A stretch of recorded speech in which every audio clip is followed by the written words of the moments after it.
rounding to significant figures. Pause the video. It might be hard to write this down, but try to think of everything you know about significant figures. Maybe even write down an example yourself of a question you might be able to do to round significant figures before you proceed, just to gather up all the information in your head that you know. So pause the video and then try that. So significant figures, what should you know? Well, significant figures are counted from the left, and we do not count 0 unless there is a number before it. So 695, the 6 is the first significant figure, the 9 is the second significant figure, and the 5 is the third significant figure. With 3.07, the 3 is the first significant figure. The 0 is significant because it comes after the 3.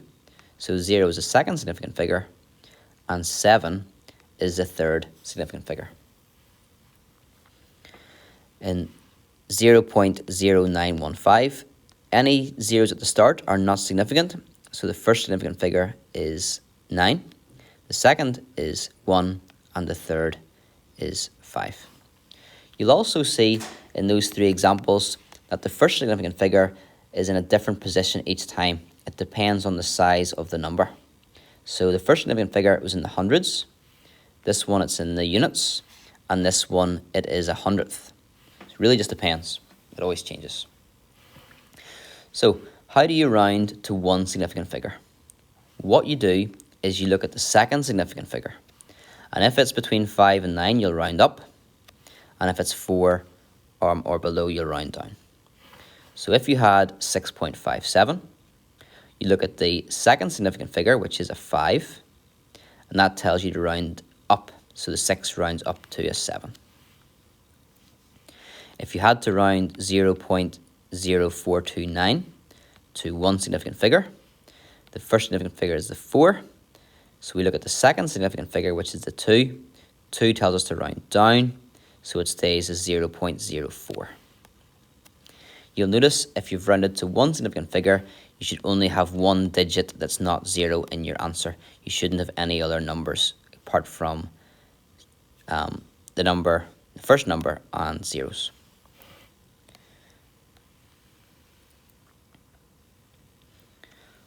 Okay, pause the video maybe as much as you need to.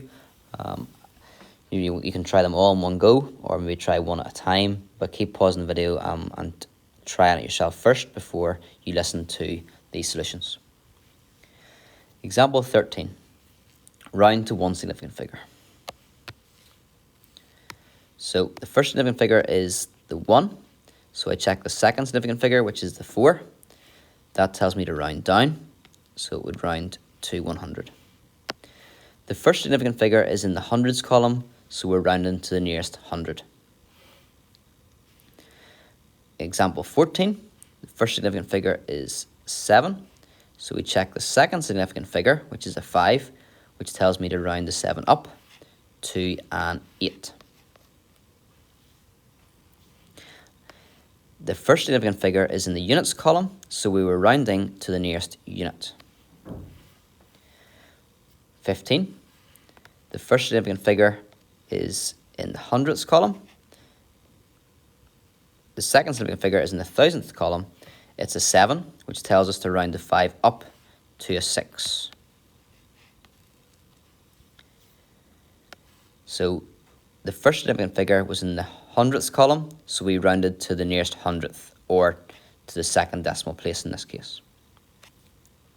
Again, you'll notice, because we've rounded to one significant figure, there's only one non-zero digit in our solution. Rounding to two significant figures. If we go to the second significant figure, the 9 is in the units column, so we're rounding to the nearest unit. We check the one after it, which is a 5. That tells us to round up the 9 to a 10, or in other words, 30. Example 17. The second significant figure is in the tenths column, so we check the one after it. It tells us to round up. So to 1 dp, we would get, or to the nearest tenth, we would get 9.4. Example 18. The second significant figure is the 7, so we check the one after it. It's a 2, which tells us to round to 7 down, so it stays as 0.0067. You'll see here, because we've rounded to 2 significant figures, we will have a maximum of 2 non-zero digits. It happens in the first example we only have 1. That was because of the 9 being rounded up, but we should never have more than 2 non-zero digits. And rounding to 3 significant figures. So the third significant figure is in the tens column, so we round to the nearest 10, and we check the one after. A 7 tells us to round up, so the 0 would round up to a 1. We get 3,510. Number 20, the third significant figure is the second 0. We look at the number after it, which is a 9. It tells us to round the 0 up to a 1, so we get 3.01. The third significant figure was in the hundredths column, so we were rounding to the nearest hundredth. Finally, 0.002439. The third significant figure isn't until the 3. These ones are not significant. After the 3, we use that number to check whether to round up or down. It's a 9, which tells us to round the 3 up to a 4. So we get 0.00244. Because we round into 3 significant figures, we have a maximum of 3 digits in non-zero digits in our answer. There's also rounding to decimal places. You did that in year 8, so you can go back to your year 8 notes if you want to recap rounding to 1 dp or to 2 dp.